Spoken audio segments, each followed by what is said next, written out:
Zandria, sharing a story. Greetings from home, dear humans. I am Zandria, and I wish to tell you a story. This is a story of a young girl growing up in today's world.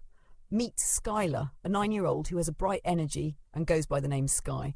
Her name fits as her big blue eyes light up the room when she enters. She's the youngest of 3 children in the Redford family. Sky sparked a new light into this loving family as she came in with a clear direction from her spirit as to what she hoped to accomplish in this incarnation. Of course, she had no memory of this and was simply trying to find her way to fit into a 9-year-old world. Her 2 brothers are much older than Sky. They were separated by 11 and 9 years. Her parents thought their family was complete before she came along. Sky's mother always hoped for a girl, but was very happy and quite busy with the 2 boys. She loved her family very much. Then, unexpectedly, she found herself pregnant at the age of 41.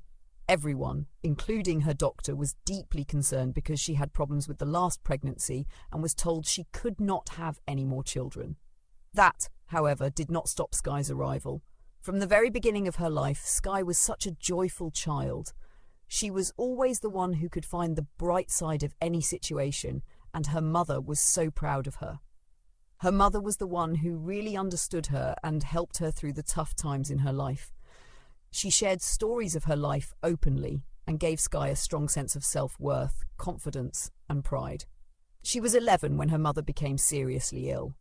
When she was only 12, her mom passed away, and Sky lost her smile.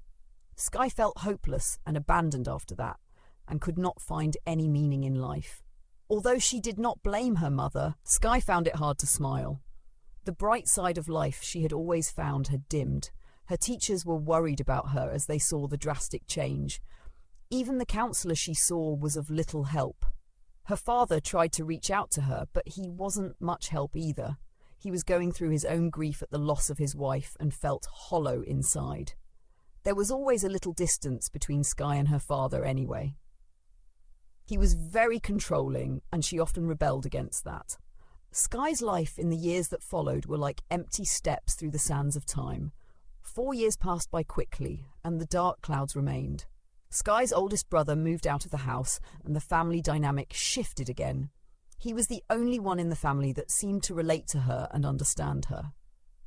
After that, Sky felt even emptier as she searched for meaning in her life.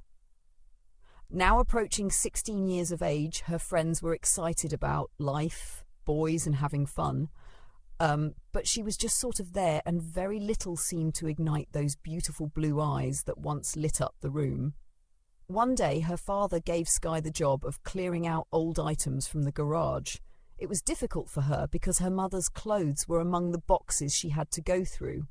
Tears were shed as she remembered her mother's favourite clothes and the old books she saved.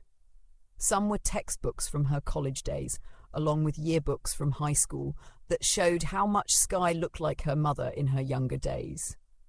At times she felt her mother was looking over her shoulder and often turned around to see if she was there. Sky could still hear her mother's voice as clearly as if it were yesterday. As Sky was clearing up the remaining boxes to be donated, she heard her mother's voice say, "The small box." Sky looked around but did not see anything like a small box, so she finished her works and went inside to prepare dinner. She thought that she must have imagined it. Later, she went to bed only to awaken at 3 a.m. with the day's events running through her head. And what about those words, "the small box"? She tried to go back to sleep, but to no avail. Finally, Sky got up, found a flashlight, and went to the garage to look again for this mysterious small box that haunted her thoughts. Once again, she looked through the boxes of clothes and books her mother had left behind. They were all stacked near the garage door, ready for pickup by a local charity. After going through every one of them, she found nothing.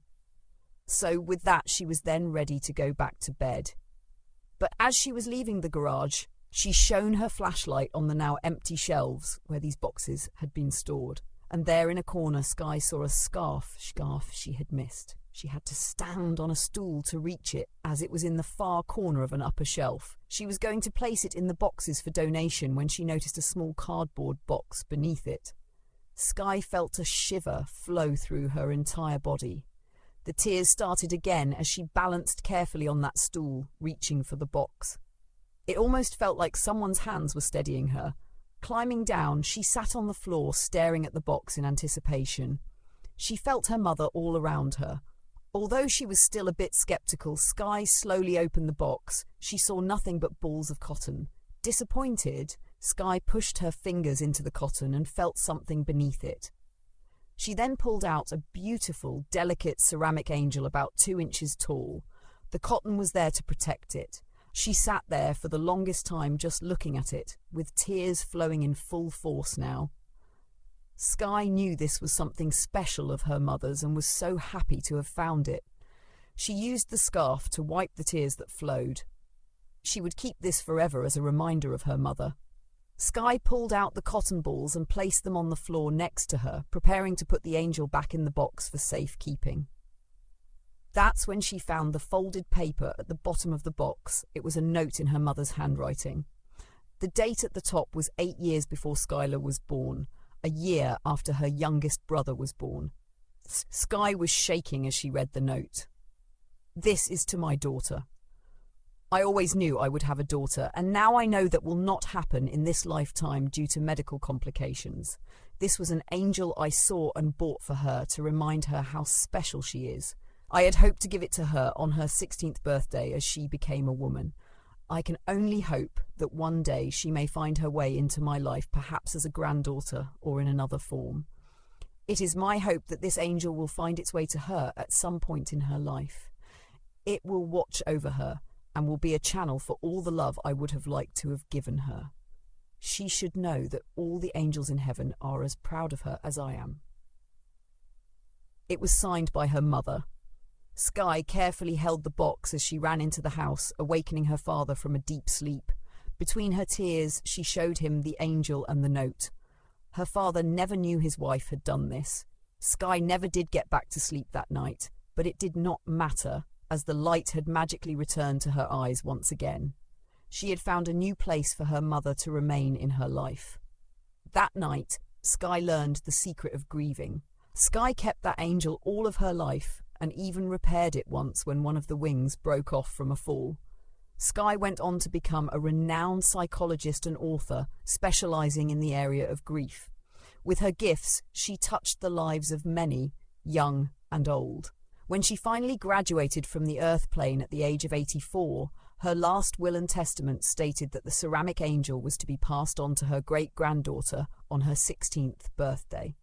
What Skye did not know is that her great-granddaughter was the reincarnation of her mother, so the circle of love was now complete. I, Zandria, watch over the feminine energy in all of you.